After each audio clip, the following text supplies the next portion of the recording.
series of interviews by the think tank AlterContacts, where the real entrepreneurs share their insights. My name is Yulia Skupchenko, and today my guest is Aly Madhavji, the managing partner of the Blockchain Founders Fund.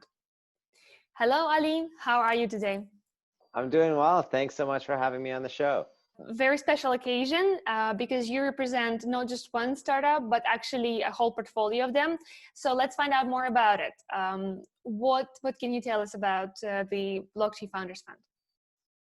Absolutely. So, there's, three sort of main areas that we look at or focus on. So the first part is our investing side, where we invest in early stage companies between seed and pre-A. And we also invested in another fund called Loyal VC, where we're on the investment committee. And so between the two, there's over 100 portfolio companies at early stages.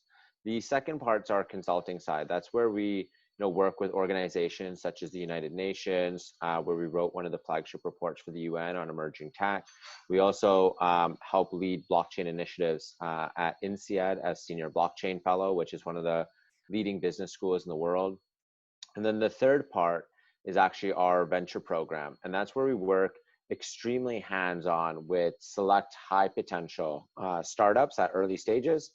And we help them with essentially solving issues around strategy, product market fit, and early stage scaling. And then the third part is actually helping them to get investment ready and helping them drive that. And we've had a lot of incredible companies that we've supported and helped to grow, including things like the #1 blockchain game and #1 decentralized application in the world, like Splinterlands, but a number of other companies, across the board, across a lot of different sectors related to tech. Well, this is really impressive, and I'm across the whole introduction that you made, I had so many different questions. I can dig into every single bit, but because it's a lockdown series, it would be really interesting to know how the lockdown affected the companies on your portfolio. So what are the specific issues that startups have faced? Yeah, this has been a particularly interesting time, and I think maybe our situation maybe differs from a lot of maybe other portfolios, other venture capitals, maybe even some founders. I know there's been a little bit of a divergence that you've seen with how this lockdown's been impacting startups. And so for us, I would say overall it's been very net positive, which is probably not what maybe most people would expect. And I'll give you some examples. So with companies like Johnton, we recently launched essentially one of the lowest cost, if not the lowest cost, health coverage program in the United States under Underwing Insurance or Underwing Health as a correction, right? So on Underwing, we've actually been working with companies in the US that have freelance workers, gig workers, part-time workers to help ensure that they at least can provide some sort of plan for their employees to give them some sort of coverage, for them and their families. And, for $25 a month, you can get unlimited telemedicine and unlimited prescriptions for your entire family. This is essentially game changing for the US market. And so products like that are just like literally flying off the shelf, right? There's just so much demand. And I know recently, for example, Grubhub started rolling this out, for example, to their customers or their drivers. So that's one example of product that's substantially increased, I would say, in terms of appetite during the pandemic. We've got and if I can jump in, so that I can ask a question about that particular product. Sure. And that particular idea. So it's already out there on the market. Mm-hmm. People are rolling it out. People are using it. It is pretty impressive for people who are entrepreneurs and independent workers. Mm-hmm. And self-employed. Insurance is a painful topic, so I'm sure there's a lot of interest. And was it rolled out on time, or was it ahead of time that they had to do it? So what was the journey maybe of the startuppers who run it? Yeah, so with Johnton, it's been quite interesting, right? Because Johnton's primarily been a B2B company, right? And our main goal is looking at and working with major insurance companies to help streamline their processes, and so that they can offer, corporate-like plans to individuals. And so there's a number of different products that they have on the market, from things like they have a travel plan that they were looking at. There's a pet insurance plan. There's a photographer insurance. There's, they're looking at liability, and there's so many different sorts of insurance that they offer essentially, but they tend to not offer it directly to the consumer. That's essentially the role of the insurance company. With this one, it was a little different because this was essentially an amalgamation of a number of different sort of plans that they negotiated directly with major insurance companies, and help put this out to the market. And I think the timing's been quite perfect in reality. I mean, as I mentioned, like Grubhub's rolling out, a number of other companies are rolling out, and it's been interesting because these companies are looking at it, one, as a way to help retain staff. But two, I think the staff are really excited and interested in this because, in the US, as a lot of people know, the healthcare system is a little bit of a mess. But, the ability to get unlimited prescriptions for your entire family, I mean, during a period like this, I mean, it doesn't cover everything, but it covers, the vast majority of standard sort of things that might happen, is very interesting. And the fact that those prescriptions are very accessible. So it's across 65,000 locations that you can pick it up, every Walmart, CVS, all across all 50 states. So quite interesting in terms of the way that they've packaged this as a product. So, that's kind of where Underwing is in terms of what they're offering. And definitely, I think, quite exciting. There's a number of other examples across media and entertainment in our portfolio and others, but like overall, and this situation has been negative for select startups in our portfolio, but really hasn't impacted them maybe to the severity that we've seen some companies being impacted. Of course, if you're in travel right now, like that's a difficult industry to be in. And there's certain industries that I think are more difficult, but definitely a number of hotspots right now that have benefited from this situation. And if we step away from specifically just talking about the company and the sales cycles and in the business terms of the conversation, and look at the stories that lie behind it. So you're an entrepreneur and you've experienced the lockdown, and the startups that are in your portfolio, they're all represented by entrepreneurs who also one way or another were affected. So can you share any of the stories of people in the meantime? Yeah, so I mean, there's definitely been some of our founders that have been impacted. I mean, I know, for example, there's been situations in our portfolio where it just got maybe a little too tough, and I think with some of the startups, that plan of like rollout might have been impacted by a few months or a little longer. And so, we've had situations where, which is, I think pretty normal in the startup world to talk about, but, we've had situations where, founders have decided to part ways during this situation, right? And, that's something that, I typically help kind of make sure that it goes smoothly. And I would say, positively on this one, it did go very smoothly, and both sides are still, very good friends, and they figured out a very clear way to organize everything very quickly as well, right? It was which was, I think, quite good. And you do see these situations spin out of hand, right? I think most founders are kind of aware that this is a key problem that comes up. In terms of other situations, I mean, we've had companies actually maybe even benefit from the fact that they just had a lot of tech items to kind of get through, and the pandemic's been a way to access talent easier and better and even cheaper in some ways. So that, I think, has been beneficial. One of the things actually that we do that maybe is interesting to kind of touch on your point. One of the things that we found that was quite interesting is, one of our staff came to us maybe 10, 11 weeks ago, maybe 12 weeks ago, and said, this situation has been hurting a lot of students. There's a lot of students out there that are looking for opportunities, and they're really worried about losing out on a year of experience.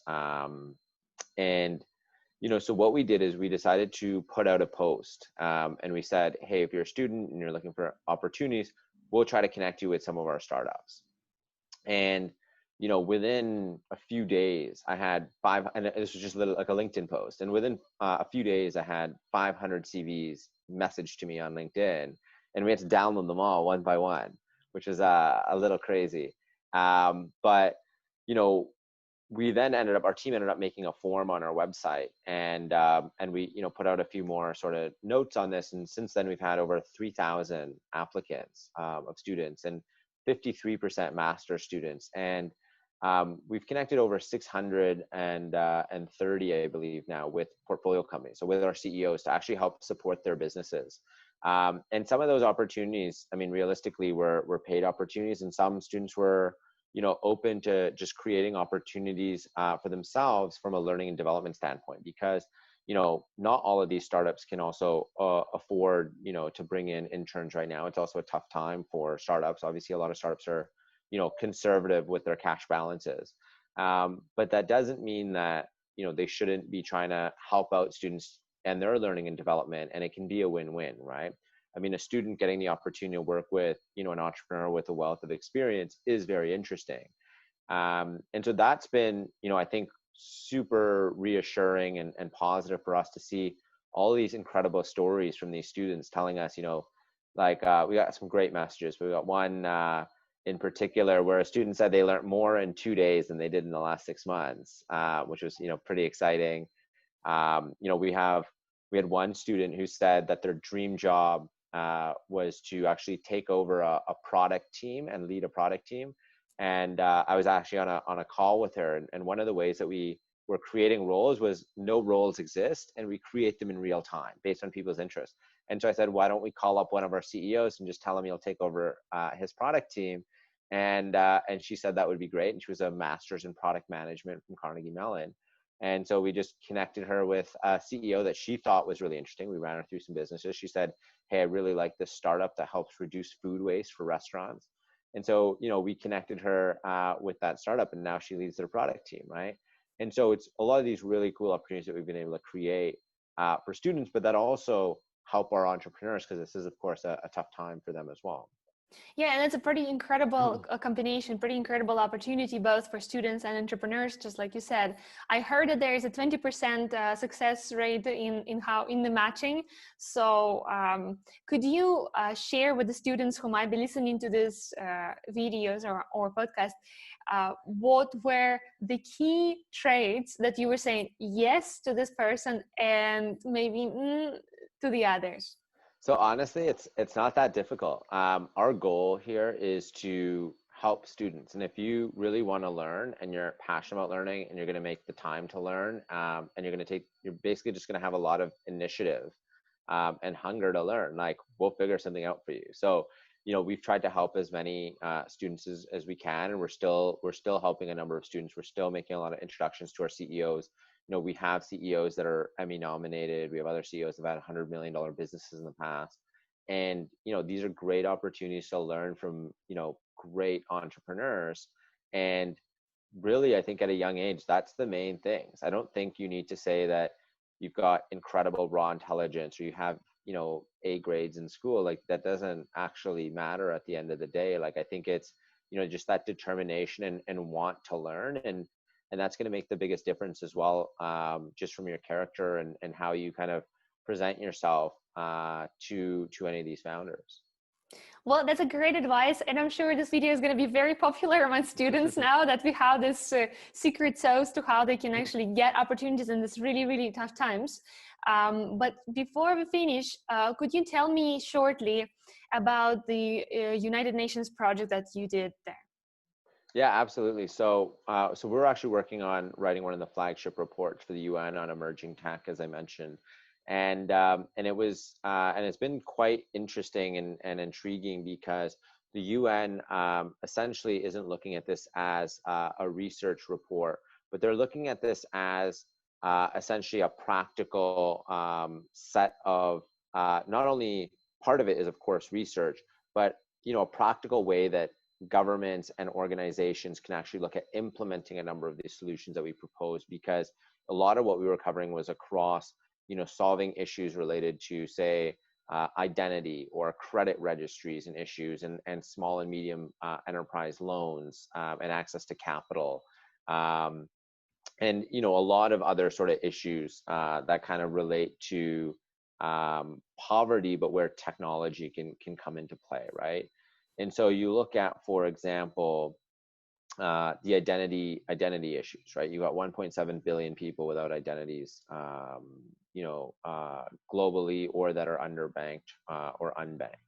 And you look at, how can you create solutions for these individuals? And one of the things that we looked at is, well, how do we do it with the least infrastructure cost, right? Because if there's the lowest barrier to entry, in the sense of like, is it a technology that people might have already, then we have a higher likelihood to kind of make it work.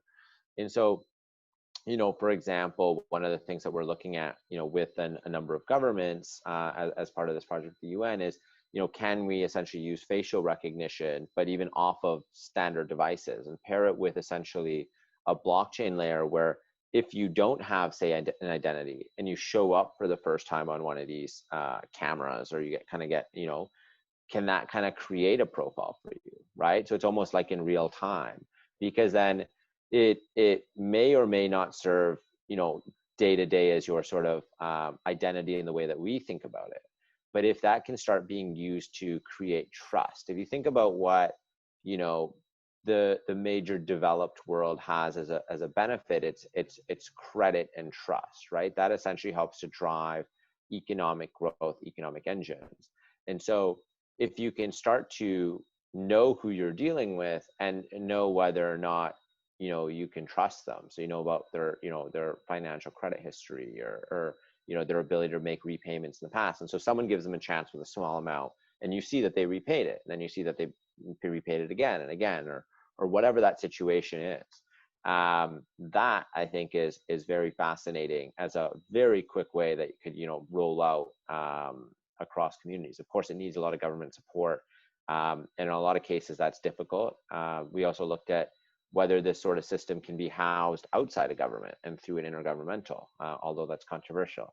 So lots of interesting things, though. Very fascinating to be looking at these sorts of challenges that are very, very important. In a lot of cases, it is life and death. And how do we help to solve these problems, and help to use technology, which has changed the world in a lot of countries, right? You look at China, 900 million people out of poverty in the last 30 years using fintech, essentially, and a number of other things, but fintech was kind of at the core of that. So how do you leverage sort of these benefits from technology to help improve the world? Yeah, that is really a big question, and I think I would be looking forward to seeing that report that you're preparing, because you touched on so many different issues that are crucial to be solved right now. And I would like to thank you, Aly, for being here with us today. And is there anything else that you would like to share with the audience, some call to action? Yeah, no, it's been my pleasure to be here. I would just say that, whether if you're an entrepreneur, I mean, definitely there is a light at the end of the tunnel. Stay positive. Really understand your customer right now and understand how things are changing. If you really understand their pain points, and where you can create value, that's going to probably be a very big differentiator for you to be able to continue to grow your companies through this tough situation. Of course, that doesn't work if you're in certain industries like travel, but just keeping in mind that customer is always first, and that'll help you to kind of drive your businesses forward. And if you're a student, there is still opportunities. Feel free to drop by at rockstar.blockchainff.com, which is where we have a form that students can fill out. And every single day, our team's going through and trying to actually help connect, great, students with great startups. And so we're happy to help. And if there's even startups out there looking for talent, definitely do the same sort of thing. See if you can help students out there, to create opportunities for them, but also, to help the businesses and your businesses move forward. Thank you, Aly. And that is very, very inspiring. So I hope a lot of people will hear this message. So thank you to everyone who joined us today. If you want to contact Aly, his details will be in the description below the video. I'll invite you to like this video, share it with your friends, and subscribe to our channel. And there are many more videos and insights to share with you on our playlist, Lockdown Economy. So stay tuned and bye.